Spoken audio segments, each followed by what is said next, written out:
आज की सबसे बड़ी खबर ये है, चालीसगांव शहर पहुंचे ग्राम विकास व पर्यटन मंत्री महाराष्ट्र राज्य गिरीश महाजन। चालीसगांव में आरटीओ ऑफिस का उद्घाटन करने और साथ में और भी दिग्गज चेहरे नजर आए। गुलाबराव जी पाटिल पानी पुरवठा व स्वच्छता मंत्री, पालक मंत्री जलगांव और साथ में अनिल दादा पाटिल मदद व पुनर्वासन मंत्री और भी कई दिग्गज चेहरे।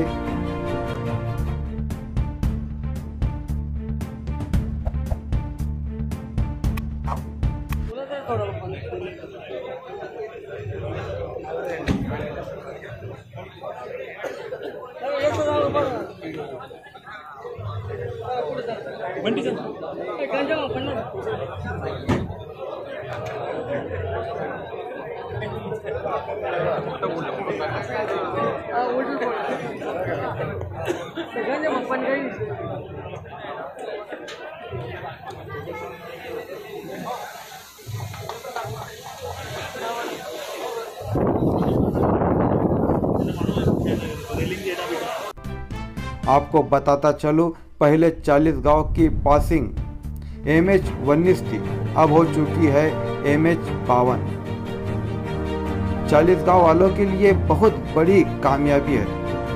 पहले चालीसगांव वालों के लिए गाड़ी के कागज पत्तर के लिए जलगांव जाना पड़ता था, क्योंकि वहां पर आरटीओ ऑफिस था। मगर चालीसगांव के आमदार श्री मंगेश चौहान ने चालीसगांव वालों को काफ़ी परेशानियों से और 100 किलोमीटर आने जाने से राहत दी है। आमदार मंगेश चौहान चालीसगांव में काफ़ी लोकप्रिय हो चुके हैं। बीते 5 सालों में उन्होंने कई कामों को अंजाम दिया है।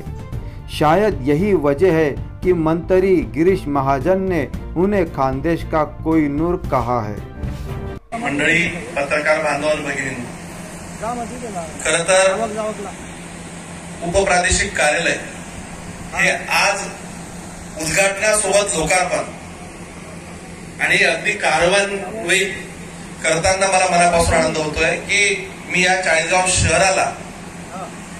शहराला अनेक जुन्या इतिहासाची परंपरा होती, त्यामध्ये मी परिवहन कार्यालयाची एक ओळख त्यामध्ये निर्माण करू शकलो आणि तुम्ही मला या तालुक्याची सेवा करण्याची संधी दिली म्हणून हे शक्य झालं। म्हणून आजचा उपप्रादेशिक परिवहन कार्यालयाचा हा लोकार्पण सोहळा ज्या मायबाप जनतेने मला आमदार केलं त्यांच्या चरणी हा सोहळा नतमस्तक होऊन मी अर्पण करतो।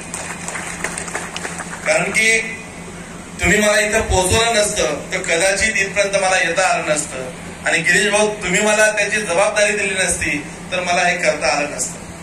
कारण की उपप्रादेशिक कार्यालयाच्या संदर्भात MH50 कराडला मी लोही साहेबांना अजून ते कन्फर्म करून घेतलं की नक्की कधी झालं होतं, तर साधारणतः नोव्हेंबर 2010 साली कार्यालय झालं। 13 वर्षापासून उपप्रादेशिक कार्यालय महाराष्ट्रात कुठेही झाले नाही। शासनाचं ते धोरणच होतं की जिल्ह्याच्याच ठिकाणी उपप्रादेशिक कार्यालय करावं। त्याचं कारणही त्याला लागणारा खर्च, परावर्तित खर्च, अपरावर्तित खर्च, रोजचा मेंटेनन्स, आताच आम्ही जो बजेट पाठवला तो साधारणतः भाऊ 3 कोटी रुपये हा पगाराचा खर्च, 3 कोटी रुपये दुसरा खर्च आणि अजूनही पोस्ट ऑपरेटिव्ह पार्ट मध्ये मोठा खर्च आहे। अगदी मी या कार्यालयाचा जर तुम्हाला प्रवास जर सांगितला तर हा थक्क करणारा प्रवास आहे। घोडे सरांपासून राजूदादा असतील, उन्मेदादा असतील, खराडे साहेब त्यामध्ये काही मागणी करत होते, अनेक आंदोलन झाले, उपोषण झाली, या सगळ्यांनी त्यांच्या परीने। आमदार मंगेश चौहान ने फिर से एक बार इतिहास रचा है। हमारा चैनल उन्हें शुभकामनाएं देता है। ये थी अफरोज खान की न्यूज़। और भी खबरें देखने के लिए देखते रहिए दमदार इंडिया न्यूज़।